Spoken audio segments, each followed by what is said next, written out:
안녕하세요. 슬기로운 베트남 생활 블루에버입니다. 최근 베트남 정부가 동남아 관광 패권과 높은 마진의 외국인 대상으로 작정하고 만든 하노이 다낭 럭셔리 기차를 아시나요? 여러분의 소중한 시간과 돈을 아껴드리기 위해 제가 직접 타보고 베트남 정부 말대로 진짜 럭셔리한가 확인은 물론 열차의 장단점, 이용 시 꿀팁만을 꾹꾹 눌러 담아 드리도록 하겠습니다. 자, 그럼 출발합니다. 믿고 따라오시죠. 2023년 10월 새롭게 단장한 하노이 다낭 럭셔리 기차는 침대 칸이 메인이지만 기존 앉아가는 좌석 칸도 있어 개인 취향에 따라 선택하면 되는데요. 다만 긴 시간 눕지 못하고 앉아서 자는 것은 목도 아프고 무척 힘들기 때문에 침대 좌석을 무조건 추천합니다. 기차는 매일 저녁 7시 50분 하노이역을 출발하여 다음날 정오인 12시 반 다낭에 도착합니다. 티켓은 인터넷으로 사전 예약과 역에서 현장 구매도 가능합니다. 일반적으로 현지 인파가 몰리는 베트남 공식 휴일 앞뒤나 최대 명절 때 기간을 제외하고는 보통 일주일 전 예약을 한다면 열차를 큰 무리 없이 이용할 수 있습니다. 티켓 가격은 주말이 평일보다 조금 더 비싼데요. 주중 최고가는 94만 동, 한국 돈 5만 1,000원 정도, 주말은 이보다 조금 비싼 104만 동, 한국 돈 5만 6,000원 정도입니다. 가격은 4인실 2층 침대 한 칸 기준이며 2층 칸이 1층 칸보다 10% 정도 저렴하다고 생각하면 되겠습니다. 베트남에서 강조하는 럭셔리라는 것이 한국인 입장에서 무척 애매한데요. 다만 살짝 촌스럽지만 그래도 베트남에서 나름 깔끔하게 한다고 신경을 썼다는 것을 느낄 수 있습니다. 침대마다 담요와 베개가 매일 새 것으로 교체한다는 것과 화장실에 세라믹 위생 설비를 설치했다고 광고하는데 이는 당연한 거고 어떠한 특별함을 느낄 수 없었습니다. 객차마다 냉온수기가 설치되어 있지만 기대하는 찬물은 나오지 않고 정수된 미지근한 물만 나올 뿐입니다. 그래도 장점이라면 뜨거운 물은 잘 나오기 때문에 컵라면 먹기에는 아주 좋습니다. 또한 열차 내 식당 칸이 있다는 것을 강조하는데요. 직접 이용해본 결과 열차 내 식당 칸이라고 해서 그 어떤 전문적이고 특별함은 느끼지 못했습니다. 예전 한국 90년대에 이름 모를 지방 극장에 오징어와 땅콩을 파는 매점보다 약간 나은 정도 수준이라고 보면 되겠습니다.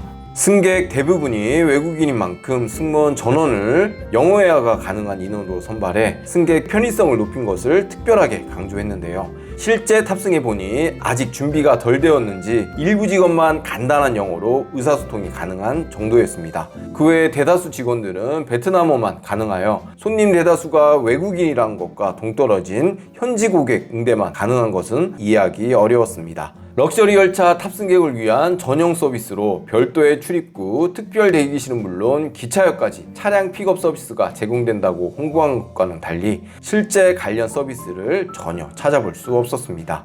만약 침대 열차를 타신다면 무엇을 가장 기대하고 탈까요? 한국에선 열차가 밤을 새워 달릴 만한 구간도 없기 때문에 침대가 있는 열차 자체가 생소한데요. 침대 열차의 가장 큰 장점은 열차 내 침대에서 잠을 자는 이국적이고 생소한 경험입니다. 열차가 밤새도록 이동하므로 호텔비를 절약할 수 있는 것도 장점이라고 하겠는데요. 또한 직접 가지고 온 술이나 음식물을 특별히 열차에서 제한하지 않아 마음껏 먹을 수 있는데요. 시원한 맥주 한 잔 마시며 베트남의 살아있는 풍경을 열차 안에서 라이브로 감상할 수 있습니다. 특히 열차 안에서 바라보는 일출은 평생 잊지 못할 추억을 선사한다고 확신합니다. 혼자 여행하는 경우 객실 내에 외국 여행객들이나 현지인과 어울릴 수 있는 것도 여행의 큰 즐거움이라고 하겠습니다. 우리네 8, 90년대에 열차를 누비던 홍익회 카트에서 파는 귤생망에 포장된 삶은 달걀 맛을 기억하시나요? 베트남에선 승무원이 음식을 파는 카트가 아직 현역입니다. 판매 승무원들이 수시로 판매 구호를 외치며 카트를 끌며 음식을 파는 모습이 무척 흥미로운데요. 각종 음료수, 맥주, 간식거리는 기본으로 팔고 쌀국수의 본고장인 나라인 만큼 다음날 아침 삶은 고기가 가득 올라간 구수한 쌀국수까지 파는 것은 이곳에서만 볼 수 있는 정겨운 광경입니다. 다음날 누가 흔들어 깨우는 건 아니지만 코에서부터 느껴지는 구수한 쌀국수의 냄새로 누구보다도 자연스럽게 눈을 뜨게 만들어줍니다. 베트남 열차에서 바로 만든 쌀국수를 먹는다면 그동안 쌓였던 피로가 시원한 국물과 함께 내려가는 경험을 선사합니다.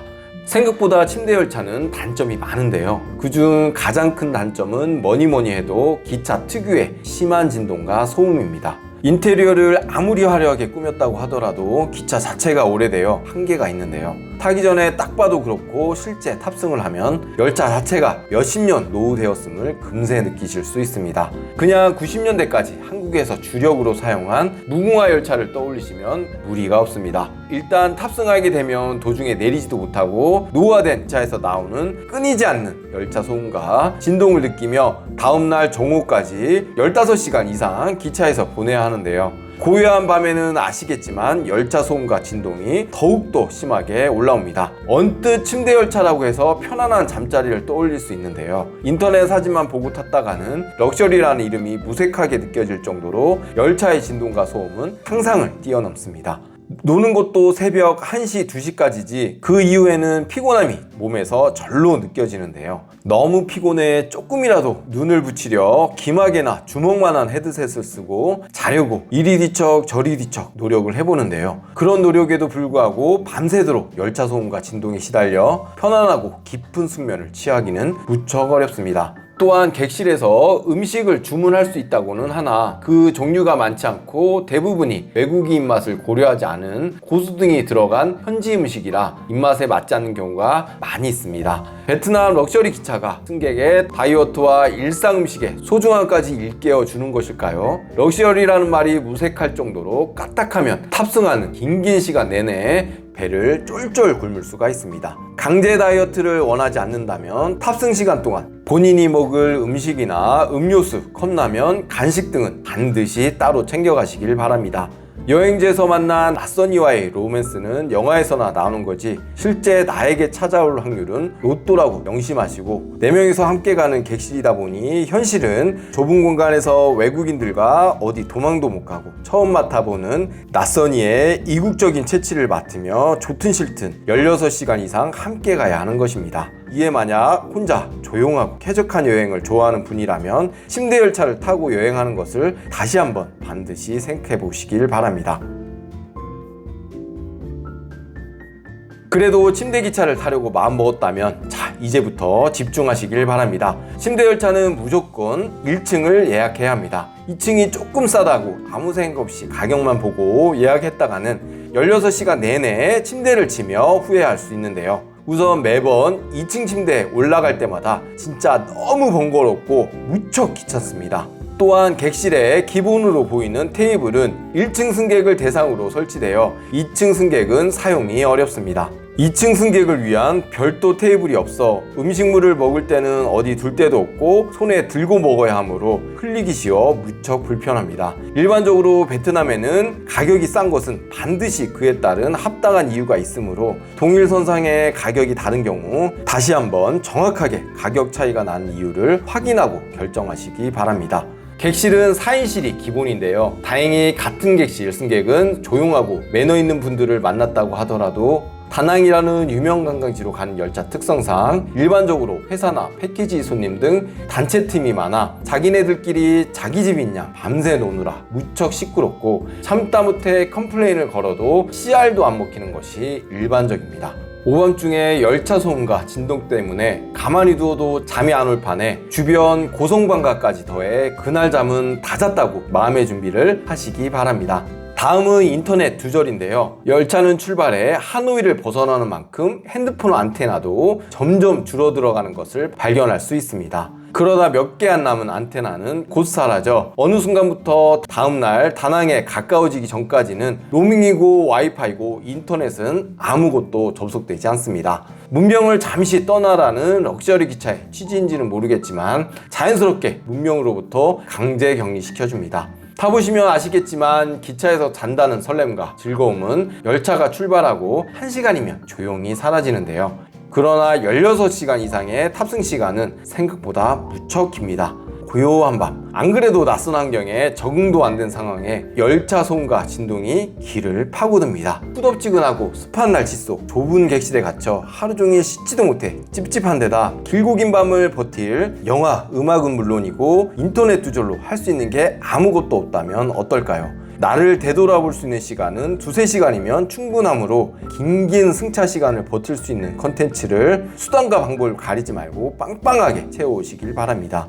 만약 아무것도 없다면 나의 인내심 한계를 극복할 수 있고 일상의 소중함을 일깨울 수 있는 기회를 열차가 강제로 드리니 적극 이용하시길 바랍니다. 긴 시간 탑승하는 만큼 열차에서 음식을 사 먹는 경우가 어쩔 수 없이 생기는데요. 한국처럼 카드 결제 같은 것은 애초에 기대도 하지 마시고 탑승 시간에 쓸 정도의 베트남 현금은 꼭 들고 타시길 바랍니다. 대부분이 현지 음식이므로 평소 로컬 푸드에 약하다면 본인이 귀찮아해서 식사로 먹을 만한 게 없습니다. 이에 강제 단식을 해야 하는 경우도 생기므로 꼭 대비하시길 바랍니다. 일단 열차를 타면 돌이킬 수 없고 좋든 싫든 장장 16시간 이상을 타고 가야 하는데요. 열차의 진동과 소음이 생각보다 심해 평소에 멀미가 없더라도 새로 생길 판인데요. 본인이 평소 멀미기가 있다면 반드시 탑승 전 몸에 맞는 멀미약을 복용하고 타시길 바랍니다. 아무리 더운 거로 소문난 베트남이라고 하더라도 반팔, 반바지, 얇은 옷차림으로는 새벽에 많이 추울 수 있습니다. 물론 기차 내에 담요가 있지만 기본적으로 습한 베트남 날씨에 침구류, 곰팡이 냄새가 나기가 쉽습니다. 곰팡이 냄새에 민감하시다면 사용에 어려울 수 있으니 가볍게 덮을 수 있는 얇은 담요 한 장 가지고 오시면 유용하게 이용하실 수 있습니다. 기차 내에 시원한 물이나 음료수는 따로 팔지 않고 보통 얼음을 따로 넣어 마시는데요. 이에 얼음만 별도로 팔기 때문에 사이즈가 살짝 있는 텀블러 하나 가지고 오시면 여러모로 무척 편리합니다. 무엇보다도 객실마다 객실 번호가 문 앞에 붙어 있는데요. 숫자만 틀리고 객실 구조가 전부 똑같습니다. 밤에 아무 생각 없이 화장실 갔다가 객실을 찾지 못해 미아가 되기 쉬우니 밤중에 잠깐 객실을 벗어나야 한다면 무조건 객실 번호를 외우고 나가시길 바랍니다. 보통 새벽 4-5시까지 소음과 진동에 씨름하다 해 뜨기 전 겨우 정신을 잃듯 잠이 들어 어느 순간 나도 모르게 눈을 뜨는데요. 일어나면 온몸은 기름으로 코팅한 듯 찝찝하고 잠자리가 불편하여 밤새 누가 와서 온몸을 밟아놓은 것처럼 삭신이 쑤시는 것을 느끼실 수 있습니다. 그래도 힘들고 고생한 것이 기억에 오래 남는데요. 밤새 오들오들 떨었지만 기차 안에서 먹었던 뜨끈한 쌀국수와 달달한 베트남 스타일의 커피 한 잔은 미슐랭 몇 스타인지 가늠하기 어려울 정도로 맛있으니 꼭 드셔보시기를 바랍니다. 또한 차창밖 눈앞에서 펼쳐지는 시원한 해안 풍경은 머릿속 제대로 각인되므로 2번 말고 한 번쯤 탑승할 가치는 충분하다고 생각합니다. 다만 저보고 다시 한번 타라고 한다면 저는 그냥 1시간 조금 더 걸리는 비행기를 타고 가겠습니다.